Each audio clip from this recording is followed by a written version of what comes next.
बुद्ध का एक भिक्षु एक नगर से गुजर रहा था, श्रावस्ती के एक रास्ते से। श्रावस्ती की सबसे ज्यादा सुंदरी वैश्या ने इस भिक्षु को देखा और इस भिक्षु के सौंदर्य पर मोहित हो गई। उसने सम्राट देखे थे, उसने बड़े से बड़े सेनापति देखे थे, बड़े धनपति देखे थे। उसके द्वार पर कतार लगी रहती थी इन्हीं लोगों की। उस वैश्या के साथ बैठने का मौका बड़ी मुश्किल से मिलता था, बहुत कीमती वैश्या थी और इस भिक्षु पर मोहित हो गई। कभी कभी ऐसा होता है कि सन्यासी में जो सौंदर्य होता है वो किसी में भी नहीं होता। कारण कि उसकी अलिप्तता उसे एक सौंदर्य देती, एक प्रसाद देती। वो कमल हो जाता है, जल उसे छूता नहीं। ये जल में रह के जल से न छूने की जो क्षमता है, ये उसको एक अपूर्व सौंदर्य से भर देती और उसके भीतर ध्यान घटा होता है। तब तो कहना ही क्या, उसके भीतर से परमात्मा ज्योतिर्मय हो उठता है। उसके रग रग रेसे रेसे से आभा प्रकट होने लगती। उसकी वाणी में एक माधुर्य आ जाता है, उसके उठने बैठने में एक कला होती। वो बोले तो मधुर, वो चुप रहे तो मधुर। माधुर्य उसे घेर लेता। वो वैश्या उतरी अपने महल से, उसने फकीर के चरण छुए और कहा कि मैं निमंत्रण देती हूं, वर्षा काल करीब आ रहा है और मुझे पता है कि बौद्ध भिक्षु वर्षा काल में एक जगह रुकते हैं, मेरे महल में निवास करो। किसी छप्पर के नीचे तो रुकना ही होगा। मेरे निमंत्रण को अस्वीकार न करना, ये मेरे जीवन का पहला निमंत्रण। मुझे निमंत्रण देने लोग आते, मैंने किसी को कभी निमंत्रण नहीं दिया। भिक्षु ने कहा मुझे कोई अड़चन नहीं, लेकिन मुझे गुरु से तो आज्ञा लेनी ही होगी। और जहां तक निश्चित है कि आज्ञा मिल जाएगी। और जाके उन्होंने बुद्ध से कहा, और भिक्षुओं को तो आग लग गई, क्योंकि कई भिक्षु चक्कर लगाते थे उस वैश्या के घर के आसपास, वहीं भीख मांगते थे, बार बार वहीं जाते थे। उस वैश्या की एक झलक मिल जाना भी बहुत थी। और इसको 4 महीने उस वैश्या के घर रहना है। और बुद्ध ने कहा कि ठीक है, अगर वैश्या खुद ही खतरा ले रही है तो हम कर भी क्या सकते। तू मजे से रह। अनेक भिक्षु खड़े हो गए। उन्होंने कहा ये आप क्या कर रहे हैं, ये भिक्षु भ्रष्ट हो जाएगा। बुद्ध ने कहा इसे मैं तुमसे ज्यादा जानता हूं। पहली तो बात, अगर ये भ्रष्ट हो सकता होता तो वैश्या इस पर मोहित नहीं हुई होती। उसने बड़े सुंदर लोग देखे, इसमें जो सौंदर्य उसे दिखाई पड़ा है वो चुनौती है। इसकी अलिप्तता,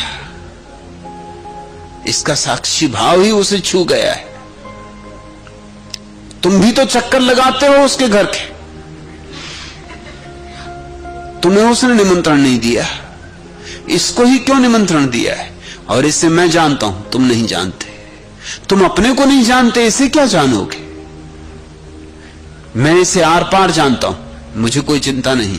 भिक्षु को आज्ञा है, और अगर तुम चिंतित हो तो 4 महीने रुक जाओ, वर्षा काल बीत जाने पर निर्णय हो जाएगा। भिक्षु गया, वैश्या के घर 4 महीने रहा, और बाकी भिक्षुओं ने जितनी कहानियां उड़ा सकते थे उड़ाई, और तो कुछ कर भी नहीं सकते थे। जब लोग कुछ भी नहीं कर सकते, जब लोग बिल्कुल नपुंसक अनुभव करते हैं तो अफवाहें उड़ाते, और तो कोई उपाय नहीं। अब करें भी क्या, न मालूम कहां की कहानियां गढ़ के लाते थे। आज गांव में ऐसा सुना कि वो भिक्षु तो उसके साथ नाच रहा था, कि वो भिक्षु उसकी गोद में सिर रखे लेटा था, कि वो वैश्या अपने हाथ से उसको भोजन करवा रही थी, कि उस भिक्षु ने तो भिक्षु का वेश छोड़ दिया है, वो तो अब सुंदर बहुमूल्य वस्त्रों में रह रहा है, गद्दियों पे सो रहा है।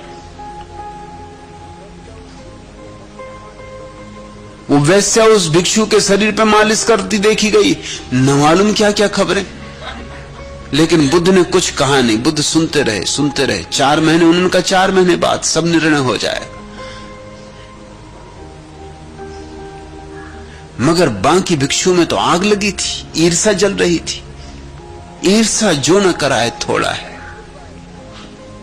ईर्ष्या जो न झूठ बुलवाए थोड़ा है। और एक आध भिक्षु नहीं था, सारे भिक्षुओं में आग लगी थी। इसलिए उनकी बातों में बल भी मालूम होता था। एक अफवाह एक ही नहीं लाता था, वही अफवाह बहुत लोग लाते थे। तो ऐसा भी लगता था कि सच्चाई होनी चाहिए। जब इतने लोग कहते हैं तो सच ही कहते होंगे। सारे गांव में बस एक ही चर्चा का विषय था कि भिक्षु भ्रष्ट हो गया, कि बुद्ध ने ये क्या किया, क्यों भेजा उसको।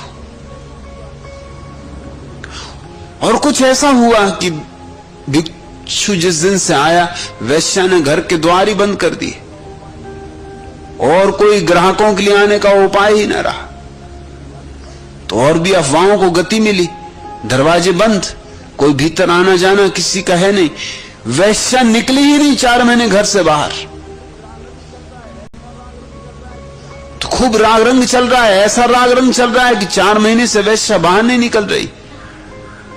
भिक्षु के भी किसी ने दर्शन नहीं किए कि 4 महीने बचा कि खत्म हो गया। शराब पीने लगा है, कोई कहता कि ये करने लगा, कोई कहता वो करने लगा। लेकिन बुद्ध चुप रहे सो चुप रहे, सुनते और कहते 4 महीने बीत ही जाएंगे, आखिर इतनी जल्दी क्या है। और 4 महीने बीते, वर्षा काल व्यतीत हुआ और भिक्षु आया। और भिक्षु के पीछे वैश्या आई। बुद्ध के चरण भिक्षु ने छुए और बुद्ध के चरण वैश्या ने छुए और कहा, मुझे दीक्षा दे। मैंने हर चेष्टा की कि भिक्षु को गिरा लूं,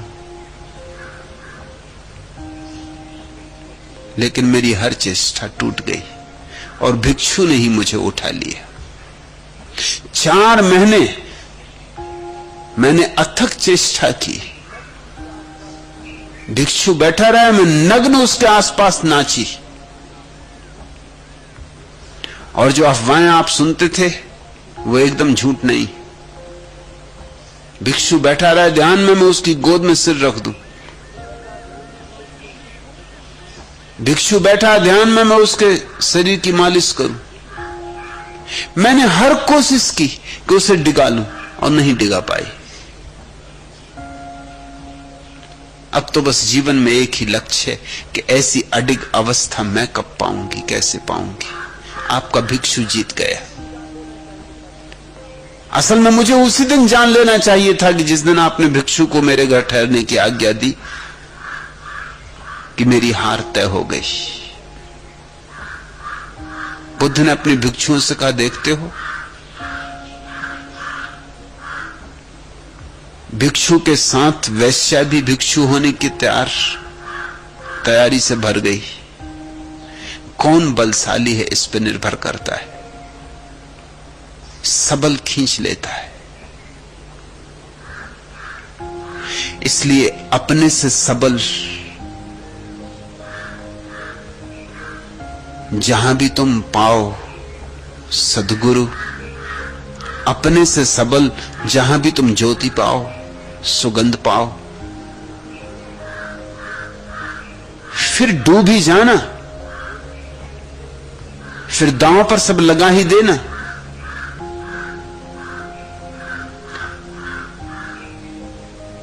तुम जरूर रूपांतरित हो सकोगे।